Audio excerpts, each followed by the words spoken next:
Alrighty, everybody, welcome in. My name is Joe, and we're going to play some chess. So we have the black pieces here, and our opponent starts with the e4 pawn. This is the same thing we've talked about, where I've recommended people to learn this opening, or one of the variations of this opening. And then we expect our opponent to play either the Italian game or the Ruy Lopez. My opponent goes for the Italian game. So now, if you're playing black and you're facing the Italian game, this is what I recommend. Go for the mirror. So this is known as the Gioco Piano, called the quiet game. The idea here is that it can be very tricky at times, and so you want to pay attention to what you're doing. But there are a few things. Notice my opponent has extra defended this pawn here, or defended this pawn here. There's nobody attacking it yet, but this is a solid move. Either this pawn or this pawn are the main moves from this position. And it's just something I've studied. Now, one of the things I've studied is notice this square is defended. If my opponent were to stick a knight on this square, he'd have two attackers attacking this pawn, and the only defender I have it of is my king. I don't want that. So I'm going to go ahead and move my knight. This is what I recommend for the Italian game. Go ahead and get ready to castle quickly.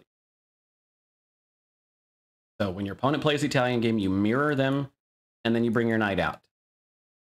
This attack is a possibility. This is something that we know that's a possibility. But the reason we've gone ahead and got developed super quickly is so that we can castle. By castling now, we are defending that with our rook and our king. If your opponent trades two pieces for a rook and a pawn, that's okay.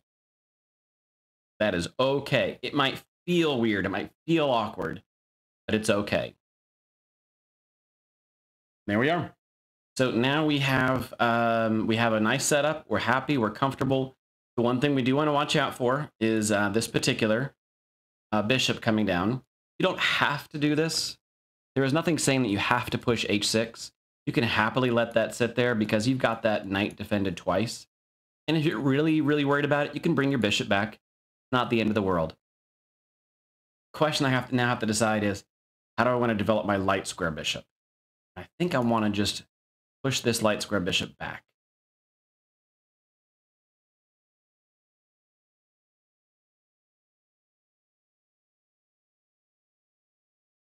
So I could push a pawn. Could push all the way up.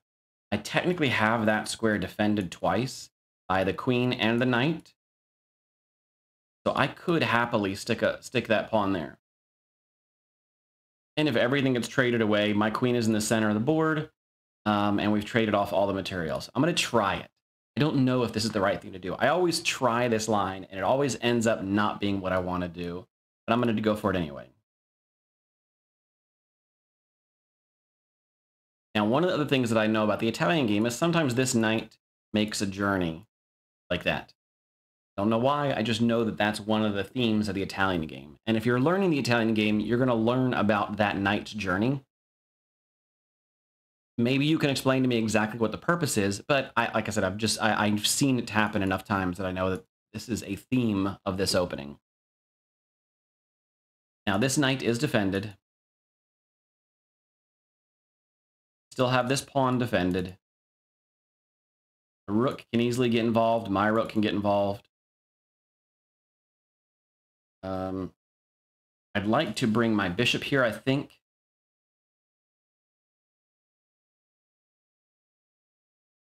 If I trade off the light square bishop, then having this diagonal open, right? If I have to push a pawn or take back with my pawn, that opens up this diagonal.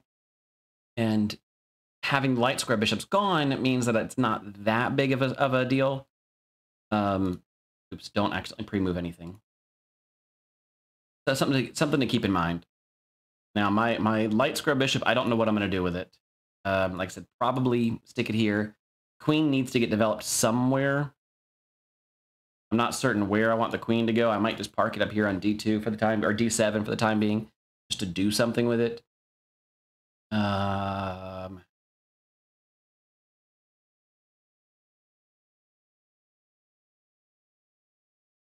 I might make my knight make a journey as well. I don't know, but I might, simply because that gives me access to start pushing these pawns.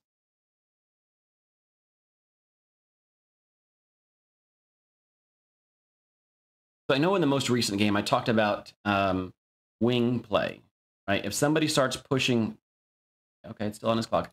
Somebody starts pushing down on the wing, you look to control the center or the other wing. In this case, I have a minority of pawns here. My opponent has a majority. I want to use my minority to stop my opponent's majority. So my opponent could be pushing his majority of pawns, and I'm going to use my minority to try to blockade those pawns so that they don't have a lot of range, right? To kind of head them off at the pass.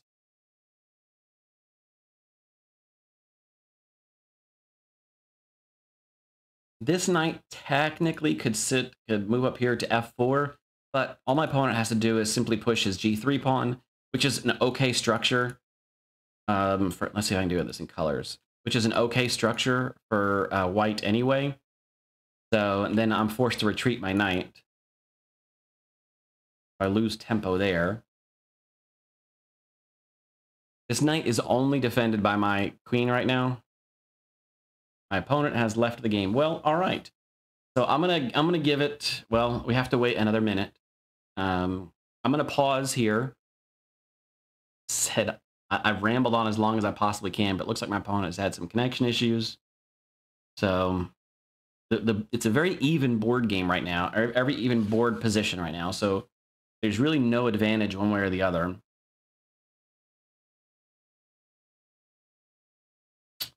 Can't imagine my opponent quitting.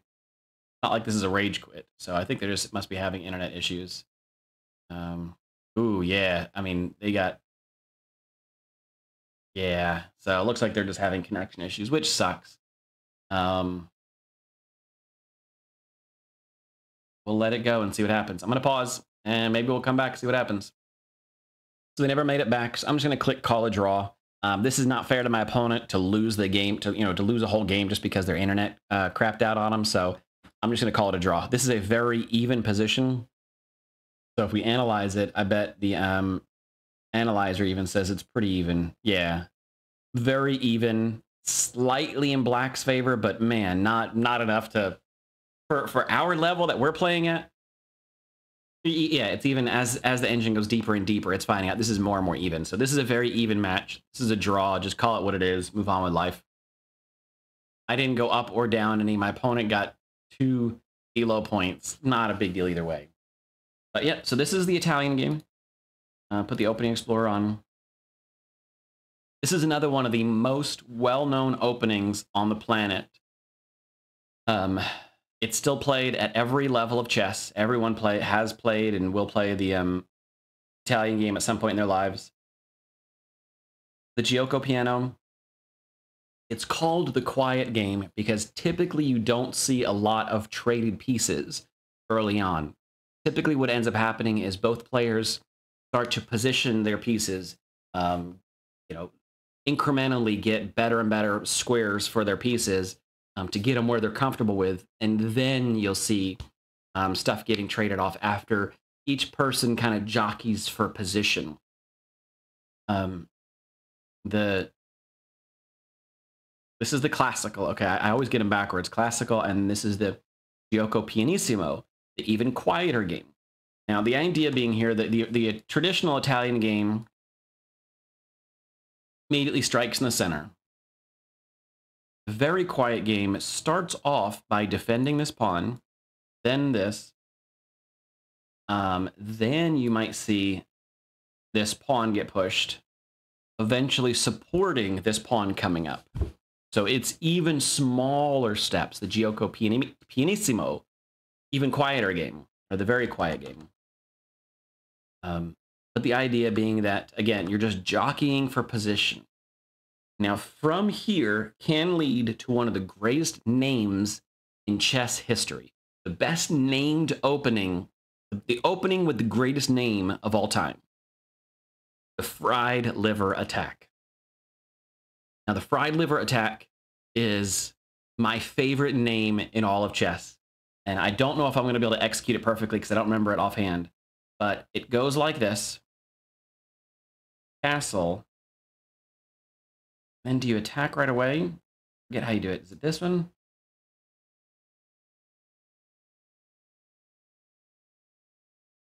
No, that's not it. That's not it. Hang on. Let me see if I can figure it out. I'll be right back. All right, I'm back. Hang on a second. So I made a mistake with the fried liver. So you start with the Italian game. But then instead of going into the Gioco Piano, if black comes into the two knights defense. Now the two knights defense is perfectly acceptable. It basically is a transposition. Right? Your opponent can simply play and then you transpose into the Gioco Piano. Right? Totally normal. But from here, if your opponent plays the two knights defense, now this attack, this knight jump forward, notice you've already got two attackers on that pawn there. Black can push their pawn up, right? And it immediately attacks. White captures the pawn. So in this case, your first thought might be, well, I'll just grab with the I'll grab with the bishop. But grabbing with the bishop, notice that you can grab here, you can grab back with the knight, and this knight is immediately undefended, right? So don't grab back with the bishop. Grab back with the pawn. The pawn is not necessary, and it still comes with an attack on this knight. From here, black will probably grab back on that, grab back at that pawn. Notice that this is defended still. And this is where we end up into the fried liver attack. This is a true sacrifice here. Fried liver attack right there, boom. You heard me right, folks. Fried liver. This is a true sacrifice. I'm literally sacrificing, white is sacrificing the knight for just a pawn. It's really just a pawn. It is a fork on the queen and the rook. And so really the only thing that black can do here is capture back. I mean, there's lots of things they might want to try, but capturing back with the king is really the best option. And white starts throwing the barn door, right? So now there's two, this comes with check, developing with check. Now there's two attackers on that knight. We sacrifice the knight, but we're hoping to get the knight back. Literally, the best move here is for the king to come up the board to add a defender. And it just, it's a crazy position. It can get even crazier. It's not, okay, it's not a great opening from the standpoint of this is going to win you every game, right? It's not, that's, and someone once described the fried liver attack as both players making suboptimal moves. Called the fried liver because if it's executed correctly, your opponent is as dead as a piece of fried liver. Okay, okay. But suboptimal moves, for instance, the two knights attack, it's an okay opening. It's fine. This jumping of the knight here is way too early to be jumping this knight here. Notice it is undefended. That pawn hasn't been pushed, so it's undefended. There's really not a whole lot of necessity to push this pawn all the way up. And even if you do, you're still relying on white to make this sacrifice. What are some other possible moves? Yeah, this d5, you could continue to develop. Right, that fork still exists, right? You can't capture back, but there is this, I think it's the Traxler, yeah, the Traxler counterattack. Now it's white that is under attack. And then from there, yeah, you can capture here with check again. So you can see how you're starting to get back into the swing of things. And then let's see, what does the engine say? Yeah, queen here, immediately threatening checkmate. So now you've gotten one of the pieces out of the way.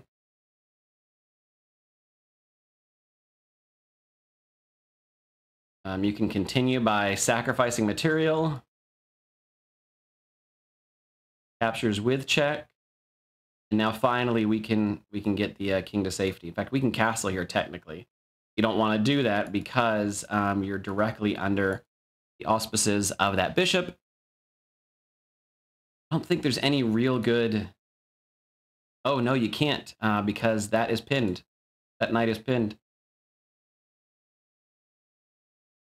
But as you can see, this becomes a nightmare of a game very quickly. I just love the name Fried Liver. So if your opponent, if you're playing black and you want to try something different, when your opponent plays the Italian game, this is what I recommend, is to go into the Gioco Piano. Mirror what your opponent does. If you see the Italian game, mirror what they do. If you want to go into the two knights game, you can go into the two knights game. And if you're playing white and you want to go into the Fried Liver, you know, it's definitely a possibility. You capture with the pawn, threaten this knight here. So most likely your opponent is not going to capture with the queen, but they'll capture with the knight. And then from there, this is just a true sacrifice. And if it doesn't go well, if your opponent doesn't know what they're doing, if they try to hide down here, it doesn't work out because you'll notice this comes with check. That comes with checkmate. No, it's not. No, it's not. There, that's checkmate. So from white's perspective, white can get a fast checkmate in, but it is a dangerous game that you're playing. Because if black knows what they're doing and they just defend, then all of a sudden things start to slow down. You can see the win percentages here. 58% win percentage for white if white plays knight c3. 57 if they castle. And if they try to capture the knight here, or the bishop here, that things go sour. Don't do that. d4. Look at these. Look at this. Just all over the place. I mean, everything that's been played, and the game is just all over the place, swinging from 79% win percentage for black, 72% win for black, all the way up to 62 for white. So it's a possibility, and it's fun. It's fun to say the Fried Liver attack. But if you're playing the Italian game, if your opponent's playing the Italian game, go ahead and throw your bishop up, mirror what they do. Most likely, the next most logical move is going to be one of those pawns. And then you go ahead and clear your space. Get yourself ready to castle. That is the #1 rule for the Italian game, is get ready to castle. Because if this now comes, notice this is defended. So any kind of funky sacrifices white or black wants to make doesn't work because it's defended. Now castle, and this is defended. And let's say your opponent decided to go for it. Hey, what the heck? In fact, it's better for black. Look at this. Look at these win percentages for black. That becomes a better game for black. The worst win percentage is a 50. Oh, here's a 49%. 49 and 49 split even. So yeah, so even if your opponent wants to make that trade, that's okay. Don't be afraid of it. It's actually good for black. And if you're the white player, if you're on the white side of the board, don't do it.